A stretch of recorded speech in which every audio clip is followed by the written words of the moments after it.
the media superiors, the Secretary General, our administration and staff, all the religious and people of God present, University of Chisui, represented by Professor Segufu and other administrators. We are gathered around the table of the Lord today to ask for blessing, to ask for God's blessing upon the launching of this Center of Excellence in Research, Information Management, and Planning. Mother Church invites us to participate in the integral development of human beings, and especially those who are vulnerable, the poor and others. And this participation entails that we lead by example. We become the salt and the light of the world. And we cannot do this unless we are able to know what's going on, we are able to research, and we are able to inform the world based on data, researched available data.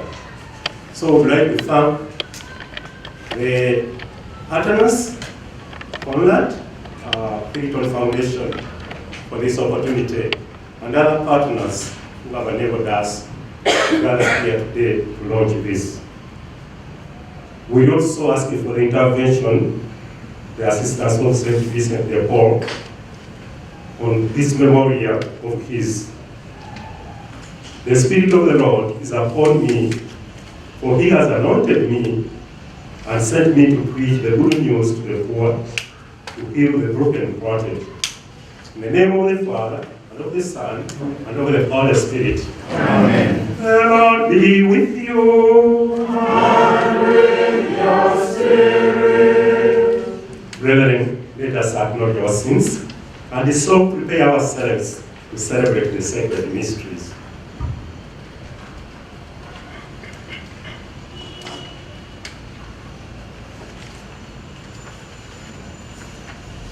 I confess, Almighty God, and you, my brothers and sisters, that I have greatly sinned in my thoughts and my words, in what I have done and what I have failed to do, through my fault, through my most grievous fault. Therefore I ask Blessed Mary Almighty, all the angels and saints, and you, my brothers and sisters, to pray for me to the Lord our God. may the Almighty God have mercy on us, forgive us our sins, and bring us to everlasting life. Amen.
Let us pray.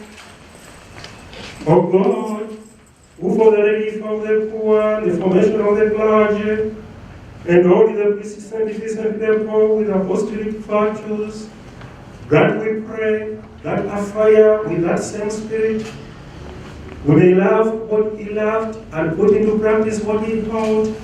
Through our Lord Jesus Christ, your Son, who lives and reigns with you, in the unity of the Holy Spirit, one God, forever and ever. Amen. I will save my people from the east country and from the west country. A reading from the book of the prophet Zechariah. The word of the Lord of hosts came to me, saying, Thus says the Lord of hosts, I am jealous for Zion with great jealousy, and I am jealous for her with great wrath. Thus says the Lord, I will return to Zion, and will dwell in the midst of Jerusalem, and Jerusalem shall be called the faithful city, and the mountain of the Lord of hosts, the holy mountain. Thus says the Lord of hosts, old men and old women shall again sit in the streets of Jerusalem, each with staff in hand for very age. And the streets of the city shall be full of boys and girls playing in its streets. Thus says the Lord of hosts, if it is marvelous in the sight of the remnant of these people in these days, should it also be marvelous in my sight, says the Lord of hosts.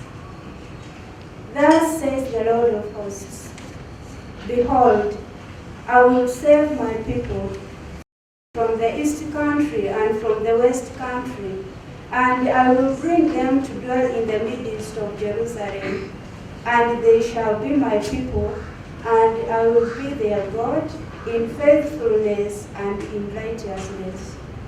The word of the Lord. Thanks be to God.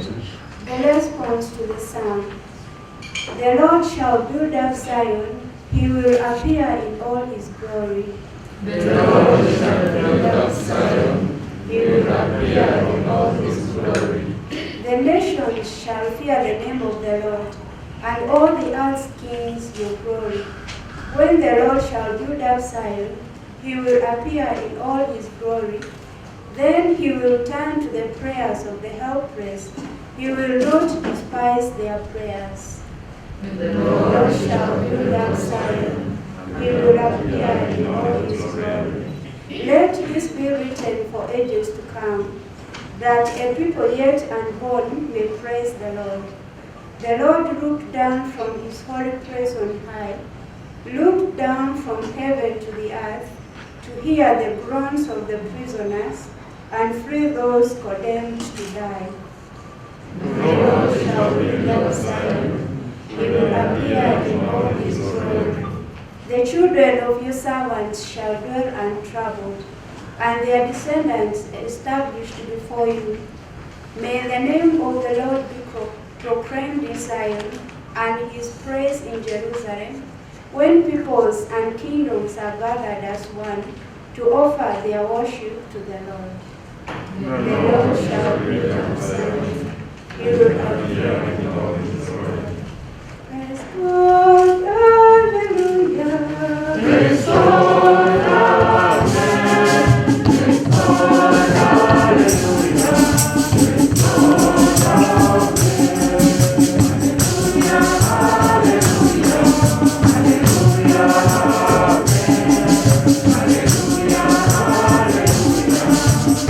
hallelujah, The Lord be with you. and with your spirit. A reading from the Holy Gospel according to Luke. Glory to you, O Lord. At that time, an argument arose among the disciples as to which of them was the greatest.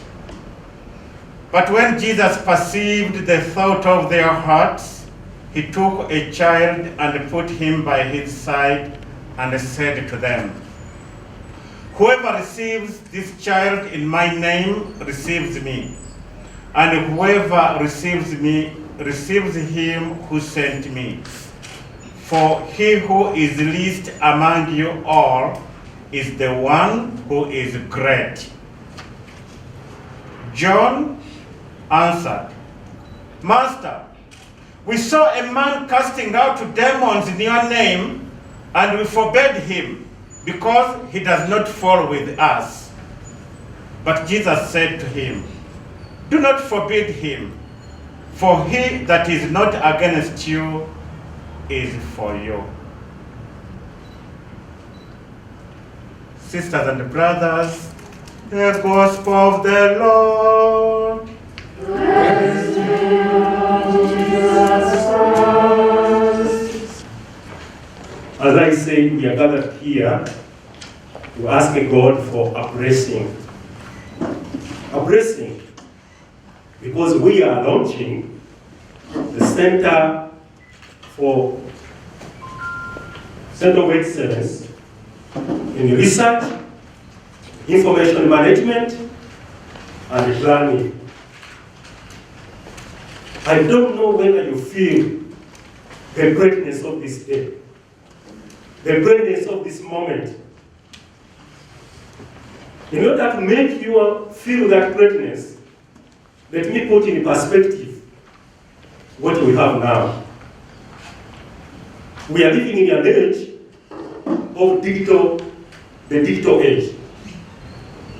Information management has taken us to a distance we never dreamed of reaching. And we get there, and we are confused now. Biological threats have taken over, and we are living in an age of pandemics in which we have got confused because COVID has distorted the way we think about our liturgy, the way we think about our pastoral activities, pastoral care, and we get confused. That's the age, the situation we are facing. And we religious, we are invited to be the salt and the light of the world, to read. But now in this age, can you see how we are following from behind? Do we know who is reading? And the Pope Francis has challenged us to be the new wine in new wine skins, so that we are not contented with the things are always like that, but to step up and be dynamic and innovative. I've seen sorts of things I've never seen before, especially during this COVID situation. Can you imagine that younger people can take over communication using the social media, and they dictate information, which is some good. We have used this digital age to communicate some good information, but others misinformation and distortion. And even we, the religious, we have become victims of that. Because we don't know which direction we are supposed to take. And we are supposed to be the salt and the light of the world. We are supposed to read. We are supposed to understand. And the church invites us to be the leaders and to direct interproformation in human development. That's what the church invites us to do. And you know what has happened? Many of us, unfortunately, a number of us have died because we also got confused in our communities. A few days ago, I visited a community, and I found there a member who has just come out of the hospital, and the community has spent over 30 million to treat that member. But that member, at the beginning of vaccinations, When the others prepared that morning to go for vaccinations, he was anti-vaxxer. So he said, if we go for vaccination, AstraZeneca kills. And he called another member and convinced him, produced a video, the social media WhatsApp. You see this video, if you take AstraZeneca, you will die. And that member didn't go for vaccination. He himself afterwards, he went for treatment somewhere else, and they found he has COVID. And he was in the hospital for weeks. And he spent over 30 million with the religious leader to be confused by small boys, misinformation and disinformation. Can you get that? The Ministry of Health has been vaccinated. And because we have limited supplies of vaccines, they decided that let us vaccinate first those at risk, the priority groups. And first of all, those with comorbidities, underlying conditions. Then those who are elderly, 50 years and above. In other countries, it is around 7 and above, but in Africa, 60 already, but 50 you already old enough. And then, they said those provide essential services. The healthcare providers. Because we need them. If we don't serve them, we all die. And they said the teachers. And somebody said also, the security personnel. But it's okay. They also offer very essential services. And then, you know what has happened? 6 months down the road, those who have been least vaccinated are the most vulnerable people. The elderly, among the group, those who are supposed to be vaccinated, less than 2% have been vaccinated by now. People with comorbidities, they have they are diabetic, blood pressure, asthma, name it. Less than 2% have been vaccinated by now. And most of those people stay with us, the religious. They stay in our churches. And they are able to go to access the vaccines, partly because also, when you are sick at home, you need somebody to take you at the vaccination center. You get the idea? So partly we can bring the government for that. But partly, we as the religious, have we done our work? How can we watch the most vulnerable among us suffer? How can you watch them suffer injustice? Because this is about equity. So because they cannot go to the centers, they have nobody to help them. And we ourselves, who are supposed to be the salt and the light of the world, we sit back. We sit back. We have entered a situation of the digital age where we follow misinformation and disinformation. Misinformation and disinformation, there's a difference. In misinformation, there's a gap. Well, the thing has just started. We are not so sure. So we say, when COVID had just started, there were so many theories. Okay, we wash with water. Do we sanitize? How do we do it? Alcohol content is important for the sanitizer. And somebody comes and fills in when you take a glass of water and he puts it on the social media. Because there is a gap. So when there is a gap, somebody fills in. That's misinformation. And then this information is deliberately intending to mislead the population. So you create what we call you create some information which is completely wrong, false, and you send it out there. If you take a vaccine, you will do what? AstraZeneca, you will die. Why die? You get the idea? You will die. All the vaccines that have been introduced in the country, they have been approved by WHO. WHO has a team of the best scientists brought together from all the world.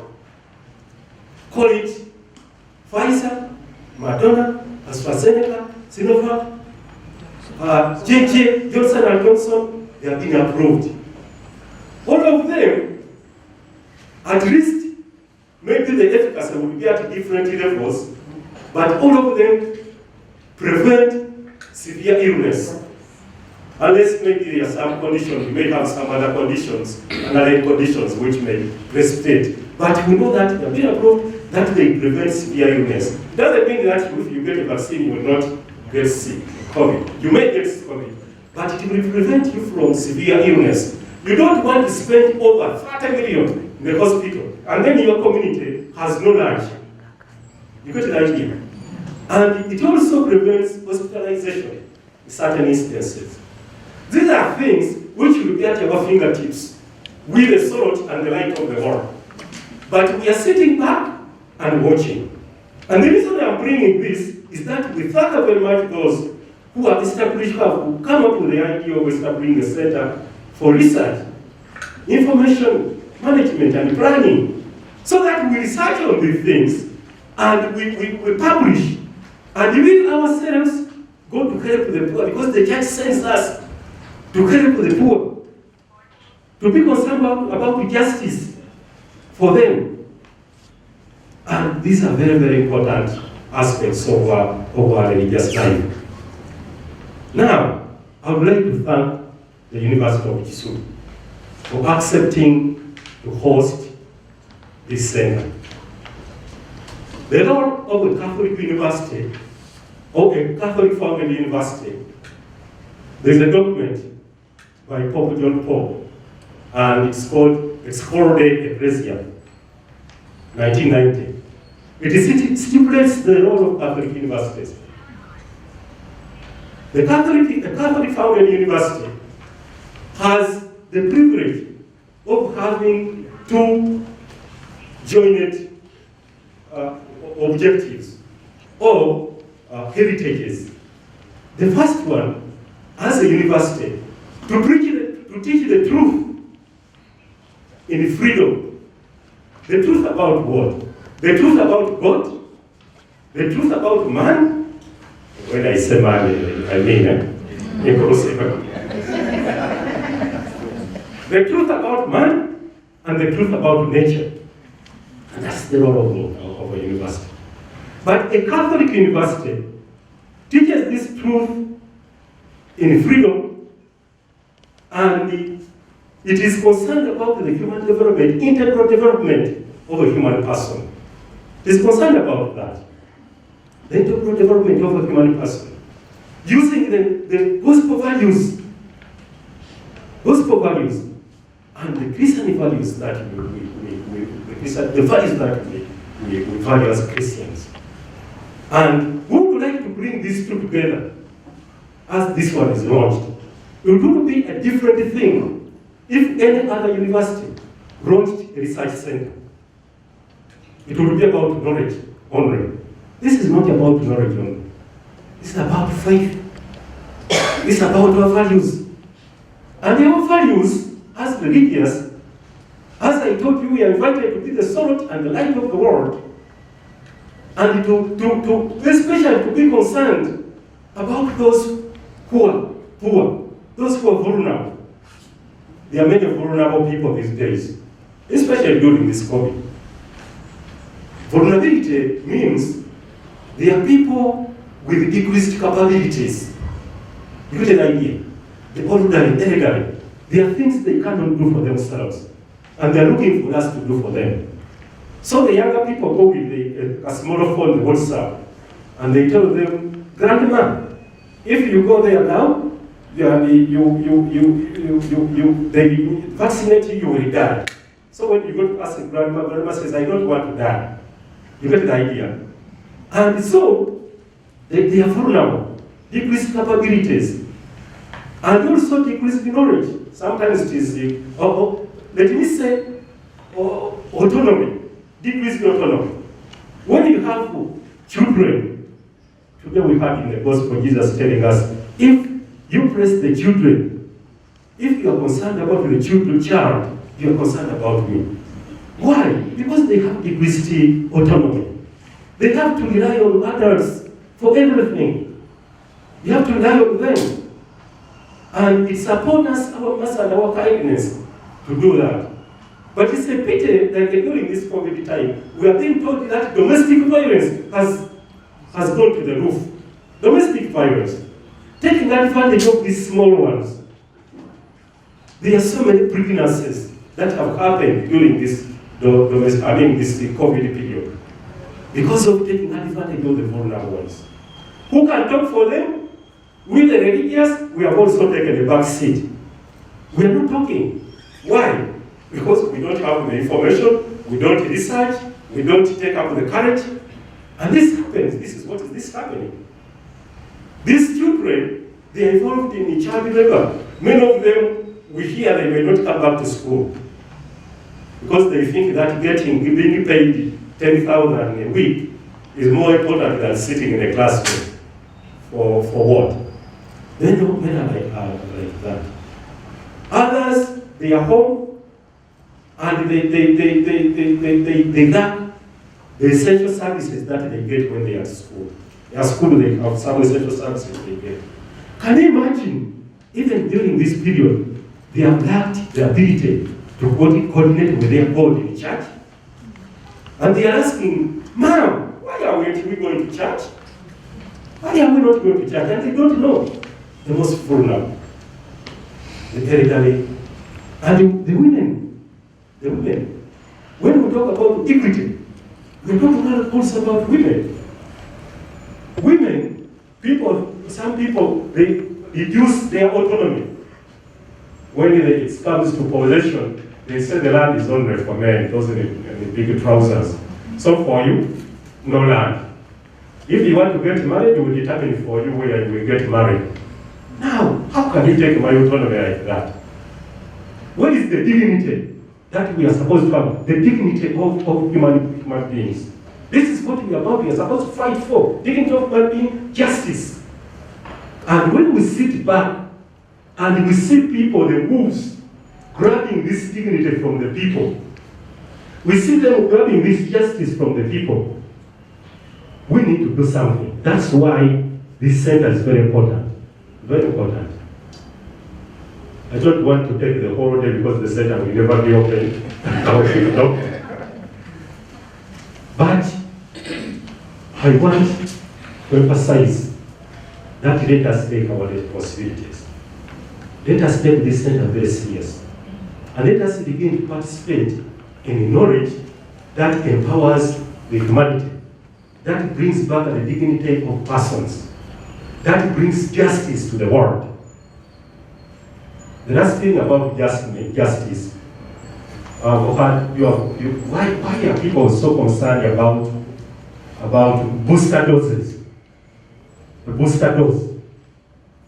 In the developing countries, somebody has already got the 2 doses, or the 1 dose of Johnson & Johnson.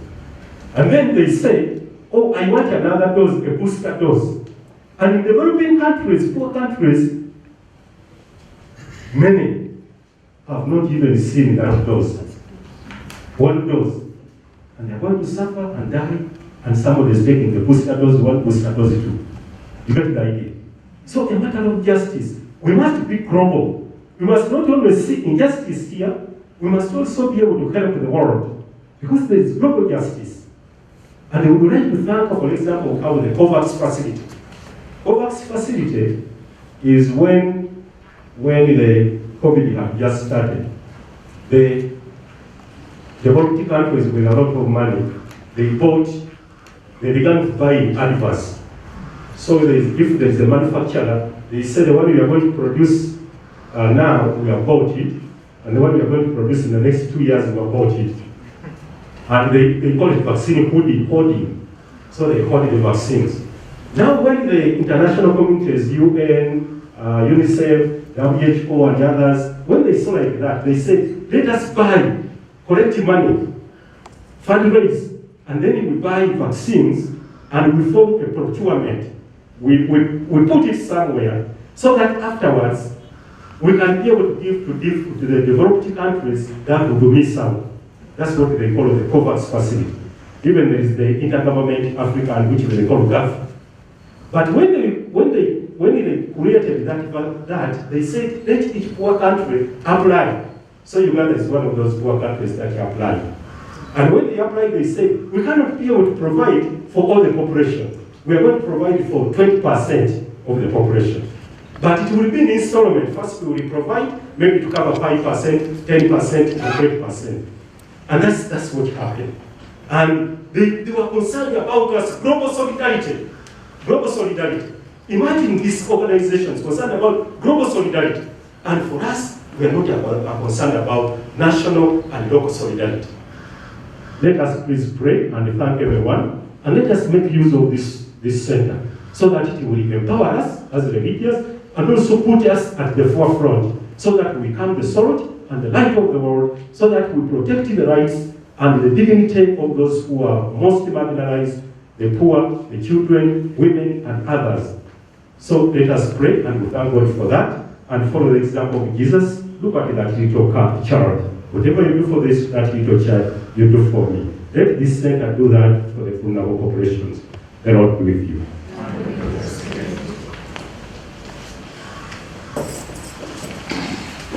This Mass, we pray for the daughters of St. Paul, Dominican sisters, the Eucharistic handmaid sisters, Franciscan missionaries of St. Joseph, Franciscan sisters of the Region of Jesus Christ, Franciscan missionary sisters for Africa, Franciscan sisters of the Immaculate Popular Movement, the Good Samaritan sisters, Guadalupe Servant of Christ the priest, all the family sisters, little daughter of St. Joseph, little servants of the Sacred Heart, little sisters of St. Francis of Assisi, little sisters of Mary Immaculate of Guru, little sisters of the Presentation of Mary in the Temple, the Vincentian congregation, and all of us gathered here.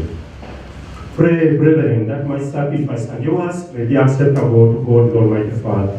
May the Lord accept the sacrifice at your hands, for the praise and glory of his name, for our good and the good of all his church.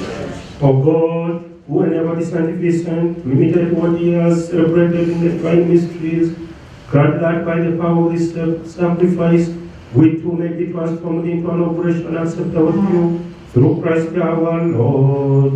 Amen.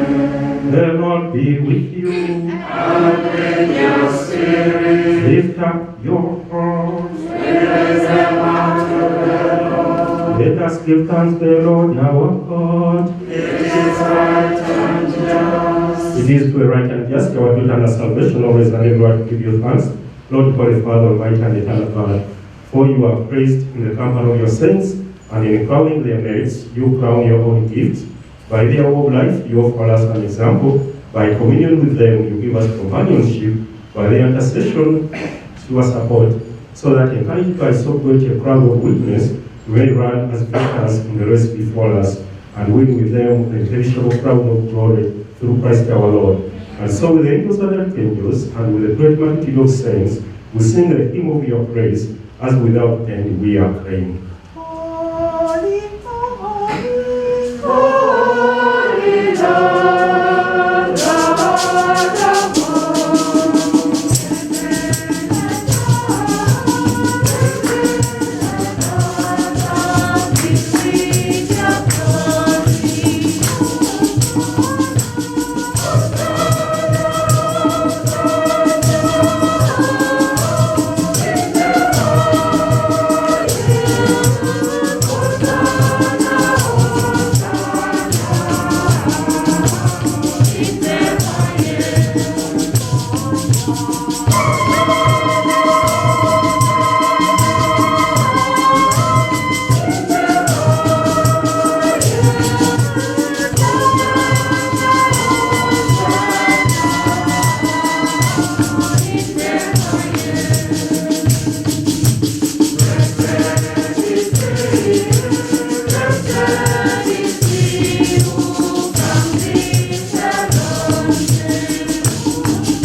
You are indeed holy, O Lord, the fountain of all holiness. Make holy, therefore, these gifts, we pray, by sending down your Spirit upon them like they do fall, so that they may become for us the body and blood of our Lord Jesus Christ.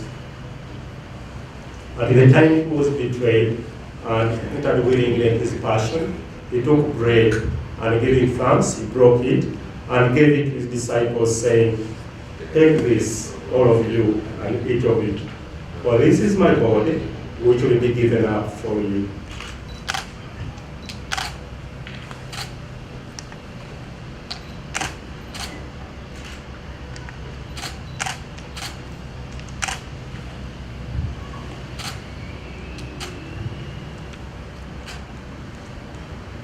In a similar way, when supper was ended, he took the chalice, and once more giving thanks, he gave it to his disciples, saying, "Take this, all of you, and drink from it.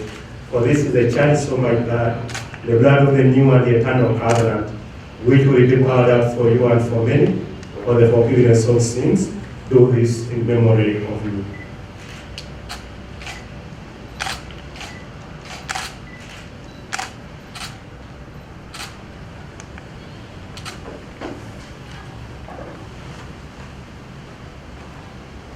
Let us proclaim the mystery of faith.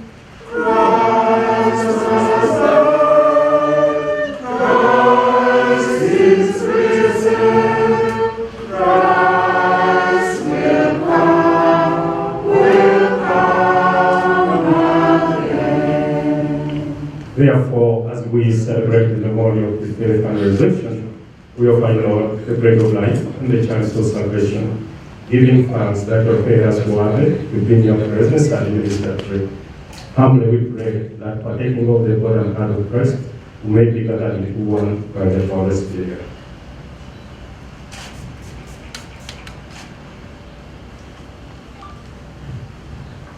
Remember, Lord, your church spread throughout the world and bring out the fullness of charity, together with Francis our Pope and Paul our Bishop and all the clergy.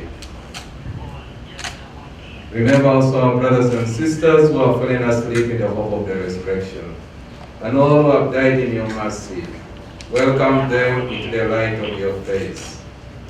Have mercy on us all, we pray, that with the Blessed Virgin Mary, Mother of God, with Saint Joseph, our most chaste spouse, with the blessed apostles, and all the saints, especially the Uganda martyrs, who have pleased you throughout the ages, we may merit to be co-heirs to eternal life, and may praise and glorify you through your Son, Jesus Christ.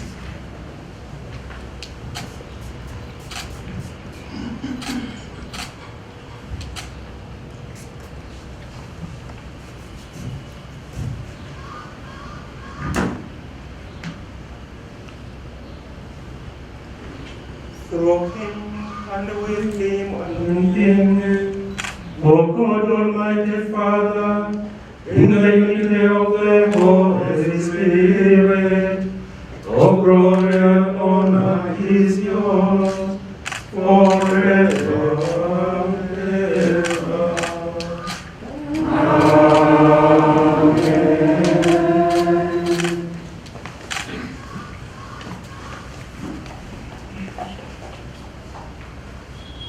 At the Saviour's command and formed by divine teaching, we dare to say, Our Father, Who art in heaven, hallowed be thy name. Your kingdom come, your will be done on earth as it is in heaven.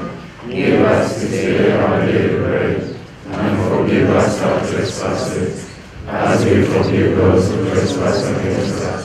And lead us not into temptation, but deliver us from evil. deliver us, Lord, we pray from heavenly God, graciously grant this in our days, that by the help of your mercy we may be always free from sin and safe from all disgrace, as we await the blessed hope and the coming of our Savior, Jesus Christ. For the kingdom, the power, and the glory are yours, now and forever. Lord Jesus Christ, who said to the apostles, "Peace I leave you, my peace I give you," look not on our sins, but on the faith of your church, and graciously grant her peace and unity in accordance with your will, live and reign forever and ever. Amen. The peace of the Lord be with you always. Let us wave to each other.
Behold the Lamb of God, behold him who takes away the sins of the world.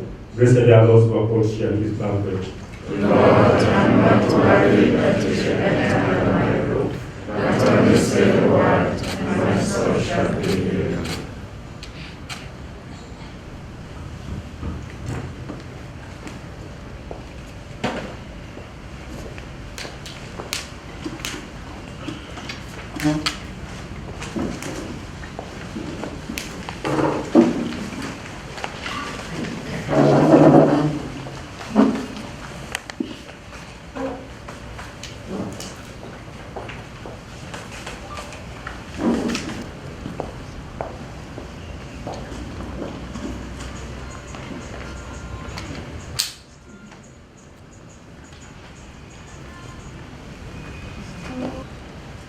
Let them thank the Lord for his mercy, his wonders for the children of men, for he satisfies the thirsty soul, and the hungry will fill with good things. Let us pray. Renewed by this heavenly sacrament, O Lord, we implore that just as we prompted by St. Vincent de Paul's example, to imitate your Son in his preaching of the gospel to the poor, so too we may be sustained by his prayers, through Christ our Lord. Amen. I would like to use this opportunity to thank you very much for according me this honor to be the main celebrant at this very, very important occasion. I would like also to thank the co-celebrants, beginning with Father Martin, who will be introduced. He is in administration here, and Father Wangato is the professor at the National Seminary at Kaba. Thank you very much. Yeah. The organizer. Thank you very much. The Lord be with you. And with your spirit. And may the Almighty God bless you, the Father, the Son, and the Holy Spirit. Amen. Go in peace, the Mass is ended.